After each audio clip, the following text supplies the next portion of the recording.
કચ્છના આદિપુરમાં દુષ્કર્મના કેસમાં ઝડપાયા છે 2 આરોપીઓ। જી હા, 26 જૂને કચ્છના આદિપુર વિસ્તારમાં શિણાઈ જતા રસ્તે દુષ્કર્મની ઘટના બની હતી અને 16 વર્ષીય કિશોરી અને તેનો સગીર મિત્ર સાંજના સમયે મંદિરે ગયા હતા અને ત્યાંથી શિણાઈ તરફ જતા હતા ત્યારે 2 આરોપીએ આવીને કિશોરી અને તેના મિત્રને ઊભા રાખ્યા અને પોલીસ પાસે જવાની ધમકી આપીને ડરાવ્યા હતા। જે બાદ બંને આરોપીએ કિશોરી અને તેના મિત્રને ટુ વ્હીલર પર બેસાડી દીધા હતા અને પછી અવાવરૂ જગ્યા પર લઈ જઈને બળજબરી કરી। જો કે કિશોરીએ આ વાતનો પ્રતિકાર કર્યો તો તેને મારીને દાટી દેવાની ધમકી આપી હતી।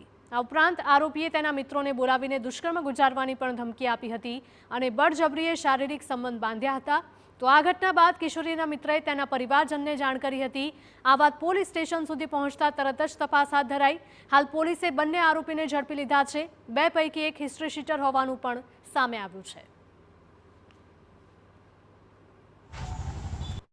તપાસ દરમિયાન પોલીસને દ્વારા બંને આરોપીઓ કે જેને આ ગુનાનો અંજામ આપ્યો હતો તે બંને આરોપીઓની હસ્તગત કરી લેવામાં આવી છે અને પોલીસ તપાસ હાલ ચાલુમાં છે।